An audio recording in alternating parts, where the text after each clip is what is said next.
Olá pessoal, tudo bem?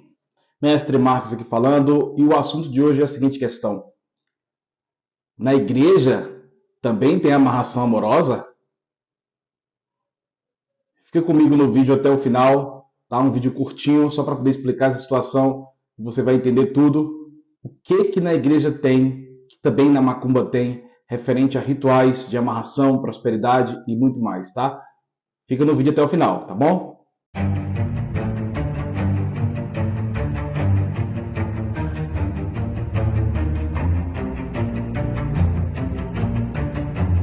Bom, pessoal, vamos lá. O que na igreja tem?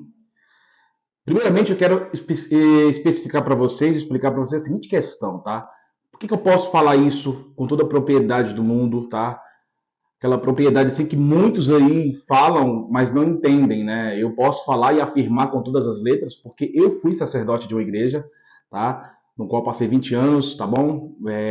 Pastor tecladista, como era conhecido na época, né? E fui de uma igreja aí muito famosa, tá? Uma igreja que está mais presente em mais de 200 países, uma igreja no qual é muito falada, uma igreja muito conhecida e uma igreja que todo mundo, inclusive, fala bastante mal. Mas vamos lá para que o áudio não fique longo e vou explicar para vocês. Tem muitas pessoas que não fazem trabalhos de macumba, né? Trabalhos com espiritualidades, Exus, Pombogiras, Espíritos Velhos, etc., por acreditar no leve continho de fada da igreja, da Bíblia, que você está lidando com o diabo, que nós, de religião de matriz africana, somos os povos do diabo, né, que fazemos trabalhos para a ruindade, que fazemos trabalhos para isso e aquilo, fazendo com que você venha ter medo de fazer um trabalho espiritual dentro de algum segmento, né, de culto afro, tá bom?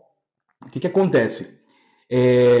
Assim como na religião afro, né? Assim como na religião afro, não, assim como nas religiões de Kibanda, né, Candomblé, existe amarração amorosa, como existe trabalho para prosperidade, trabalho para separação, trabalho para destruição de inimigo e muitas coisas mais, na igreja também tem, tá? Na igreja também tem. Algumas agem de uma forma diferente e outras de outra forma, tá? Pelo menos a igreja no qual eu pertencia, né, que está presente em mais de 200 países, tá? Uma igreja gigante, né, e conhecida mundialmente. Esta igreja no qual eu participava, no qual eu era membro, no qual também fui obreiro, no qual também fui pastor, tá? Esta igreja, ela tinha sim suas amarrações amorosas, tá?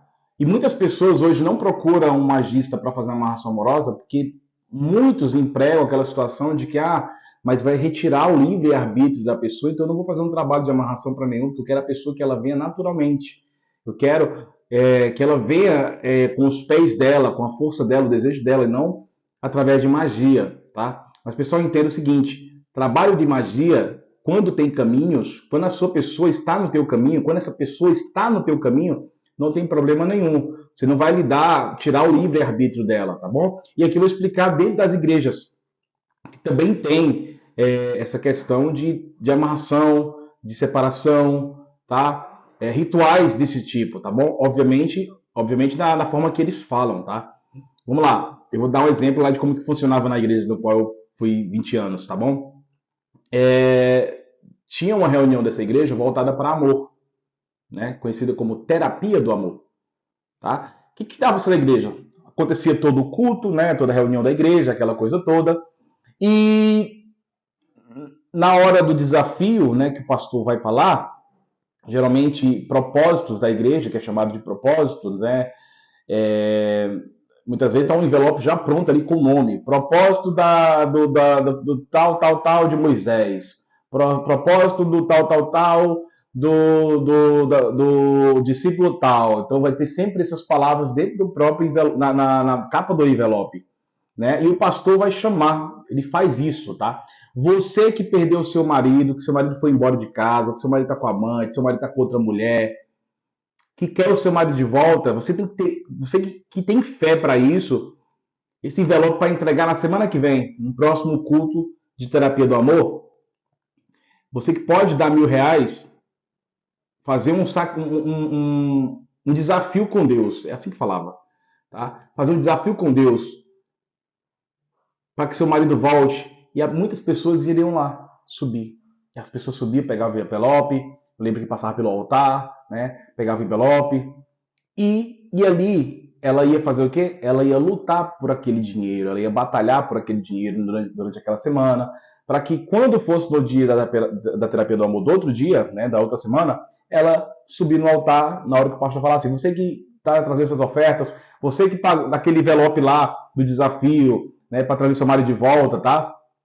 Né, que saiu com a amante, que se fugiu, que deixou você, que abandonou você, que agora está com outra mulher, etc. Vem aqui no altar entregar o seu envelope, o seu desafio.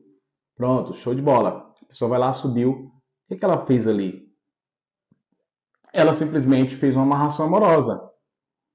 Como assim, mestre, amarração amorosa? Porque, pessoal, amarração amorosa é um contexto dado ao nome de um trabalho. Um trabalho específico que é o quê? Trazer a pessoa de volta. Tá? Trazer a pessoa de volta. Na igreja não é diferente. Assim, aqui como a gente pede ajuda às entidades, às divindades, na igreja se pede ajuda ao Deus cristão.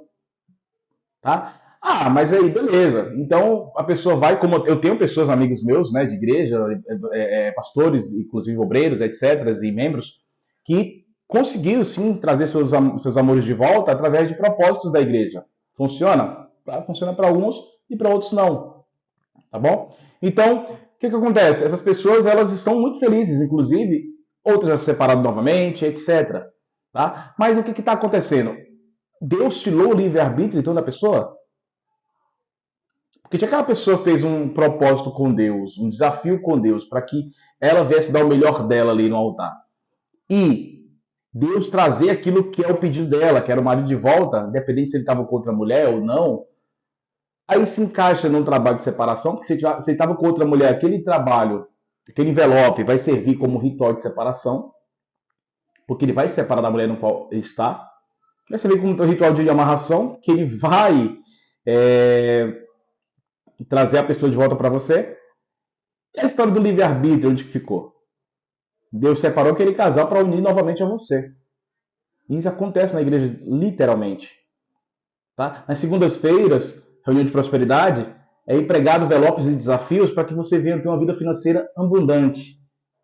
Você vai lá, pega o envelope com um certo valor X que o pastor emprega e você vai de acordo com o desafio que o pastor faz nas suas condições, você vai lá, pega, bota no envelope, na outra semana você entrega, e ali ficou plantado uma semente de trabalho também. Que o quê? Que você fez um trabalho ali para que Deus viesse abençoar a sua vida. Financeiramente. É um trabalho também. Que dentro da macumba nós temos também. Trabalho de prosperidade. Para que Exu venha abençoar a tua vida. Para que os daimons venham abençoar a tua vida. E muito mais. Tá? Trabalho para destruição dos inimigos. Muita gente pregava, né? Inclusive eu, na época da igreja, orientado, a gente pregava que Deus, cristão, é capaz de matar uma pessoa para salvar o seu filho.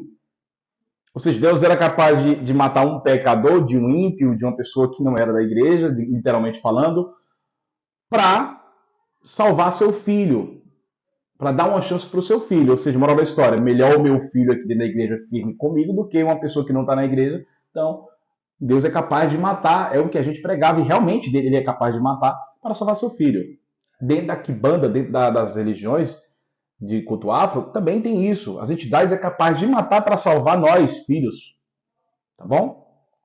Então, dentro da igreja, muitas das vezes, no trabalho para destruir inimigos, obviamente o pastor não vai falar o nome de destruir os inimigos, mas para um trabalho, para tirar os inimigos do teu caminho, concorrência e etc., essas coisas todas. Então ele vai fazer um trabalho ali, você vai pegar o envelope, você vai usar a sua fé para que Deus venha fazer o quê? Venha fazer o teu concorrente quebrar muitas das vezes, para que você venha fluir na frente do teu concorrente, e venha fazer com que você venha, uma pessoa que quer muito seu mal, venha acontecer um problema com ela, né? Ou então ela se converter para Deus, assim também, aqui a pessoa pode fazer para a pessoa se converter aqui para as entidades, tá? Então, ou seja, são trabalhos que na igreja faz, que na igreja, que na macumba tem, que na igreja também tem, e as pessoas não entendem, elas simplesmente mistificam toda essa situação, elas elaboram uma situação para que não venha vincular uma coisa com a outra, mas tem tudo a ver.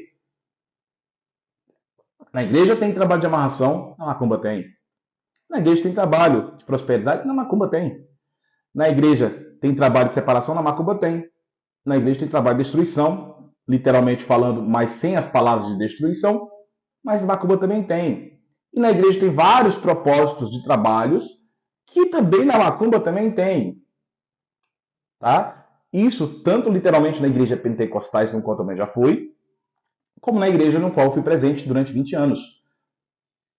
Tá bom, pessoal? Então, muitas pessoas se negam a fazer trabalhos religiosos em religiões como Kibanda, Candomblé, etc., porque tem medo. Tem medo. Ah, mas aí se eu não pagar a entidade, eu vou ficar devendo a entidade vai fazer coisas ruins com a minha vida. Pessoal, na realidade, a entidade não vai fazer. Quando você deve a entidade não vai fazer coisas ruins na sua vida. Ela simplesmente não vai te proteger mais. Aí as coisas ruins que é no cotidiano da gente, espíritos obsessores ruins, vai chegar na tua vida porque a entidade não vai te proteger mais. E assim funciona na igreja também. Uma vez que a gente pregava, que a pessoa pegava o envelope, na Bíblia fala que tantas ofertas e os dízimos são de Deus. Como assim as ofertas e os dízimos são de Deus? Porque uma vez que você promete uma oferta para Deus, ela já é de Deus. Se você promete dar R$ 50 no altar, ela já é de Deus. Se você não cumpre, você está desagradando a Deus. Então Deus o que ele vai fazer? Ele vai simplesmente tirar a proteção dele de você. É a mesma coisa do dízimo, tá? Malaquias 3,10 eu sempre falo, e trazei-me todos os dias na casa do tesouro para que haja mantimento em minha casa. E provai-me nisto, diz o Senhor dos Exércitos, eu não vos abri a janela do céu e não derramar sobre vós bênçãos sem medidas. E por causa disso repreenderei o devorador, o cortador, o migrador e o destruidor. São os 4 gafanhotos, né? Que está na vida de prosperidade, na situação da vida financeira da pessoa. Ou seja, Deus só vai repreender os 4 gafanhotos que fala lá em Malaquias se você der o dízimo. Se você não der o dízimo, Deus vai permitir que você passe por uma situação ruim na tua vida financeira. E a mesma coisa é dentro da macumba. Tudo é pago. Tá? Muitas coisas, a fé em si não está voltada só pelo pensamento, mas ela está voltada por uma ação que vai gerar uma reação. Ou seja, você vai sacrificar. Desde os primórdios da Bíblia tinha um sacrifício. Você vai sacrificar. Na igreja é dinheiro.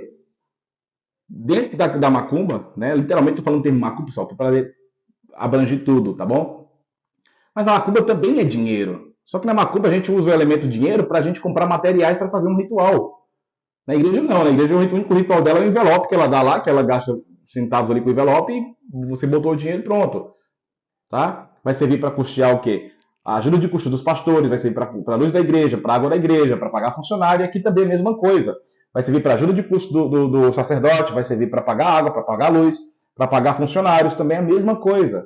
Entendeu? Então muitas pessoas generalizam uma situação que não existe, tá bom? E outra coisa, eu como ex-pastor da igreja, no qual eu estou citando, e também hoje sacerdote de Kibanda e mestre luciferiano, eu falo com todas as propriedades do mundo para você que Lúcifer não é o diabo, tá? E que a macumba não tem nada a ver com o diabo, tá bom? A macumba em si não tem nada a ver com o diabo, tá? Diabo é um elemento, é uma figura cristã que não tem nada a ver com a macumba, tá? Eu estou prestes a fazer uma Bíblia, obviamente está com tempo já que me cobram isso nas minhas intuições, e uma Bíblia falando sobre quem é Lúcifer, tá? Explicando toda a situação do luciferianismo de Mestre Marques. Por quê? Porque existem muitos contos, lendas aí sobre Lúcifer. Mas, na realidade, o Lúcifer que eu prego é o Lúcifer da própria Bíblia fala, mas só que com outro contexto, tá? Uma outra maneira diferente de pensar que não tem nada a ver. Dentro da própria Bíblia mostra que Lúcifer não é um carrasco, que Lúcifer não é a coisa ruim que muitas pessoas falam, que Lúcifer não é o diabo. Dentro da própria Bíblia eu mostro isso, tá bom? E eu mostro quem é o verdadeiro carrasco, tá? Então, isso fica para depois, para uma Bíblia, ou possivelmente, quem sabe um dia, um vídeo explicativo. Ou se você fizer parte do meu terreiro, né, que você se tornar um filho, você vai aprender muita coisa sobre o luciferianismo, que não tem nada a ver com o que a igreja prega, né, como coisa ruim, que não é, tá? Assim como muitas pessoas têm a situação de magia negra e magia branca, não tem nada a ver. A igreja é magia branca, a Umbanda é magia branca, a Kibanda é magia negra. Pessoal, entenda, magia negra é porque foi magia que os negros faziam, por isso que é magia negra, magia de cor. Não tem nada a ver com magia negra ser algo obscuro, tá bom? Tem nada a ver. Por exemplo, você faz na Kibanda trabalho de prosperidade, é magia negra? Não, é prosperidade. Amarração é magia negra? Não, é para trazer a pessoa de volta amada para a tua vida. Agora sim, existem magias pesadas, é diferente. tá? Magias para destruição, magia para as diversidades de coisas, tá bom? Entendeu? Então, pessoal, esse é o vídeo de hoje, tá? Espero que vocês assistam até o final. Outra coisa, no finalzinho desse vídeo, se você puder dar like, tá bom? Se inscrever no canal, assinar o sininho de notificação para que você nunca perca nenhum conteúdo que eu postar aqui, tá bom? Durante a semana eu tenho bastante conteúdo que a minha esposa colocou ali para poder eu estar explicando. São perguntas frequentes justamente de algumas pessoas, inclusive de filhos, de pessoas que querem entrar na religião, que tem medo, que tem um impasse grande. Eu vou estar falando sobre nesses vídeos, tá? Vou tentar fazer alguns vídeos curtos, mas tem vídeos que vai ser impossível de fazer curto, tá bom? Esse vídeo vai para os 15 minutos agora e é onde eu estou encerrando esse vídeo, tá? Então, Motobaxé, você que quer fazer consulta, é só me procurar. Tem aqui na descrição do vídeo, vai ter meu WhatsApp direto. Na subdescrição vai ter meu Instagram, onde você pode estar entrando e ver vários conteúdos meus também, tá? E no WhatsApp você pode entrar em contato comigo para fazer consulta, fazer trabalhos, tirar algumas dúvidas referentes a trabalhos antes que você venha fazer um trabalho. A gente está aqui para ajudar, tá bom? Meu nome é Mestre Marques de Lúcifer, sacerdote de Quimbanda, ex-pastor, tá? E sacerdote luciferiano. Estou aqui para mudar a sua vida uma vez, se precisando, e contando comigo, tá bom? Motombaxé para quem é de axé e meu Etan para quem é de Etan.